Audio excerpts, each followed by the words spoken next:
see you over here at Ross Park Mall here in Ross Township of Pittsburgh, Pennsylvania. Here becomes the phone elevator at the Ross Park Mall in Ross Township, Pennsylvania. All right, their cab view.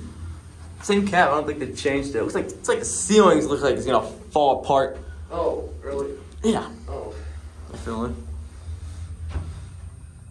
I'd be able to remember this elevator. Yeah, I still remember this. All right. It's a nice ball for sure. 2. Door close button works. Listen to this motor.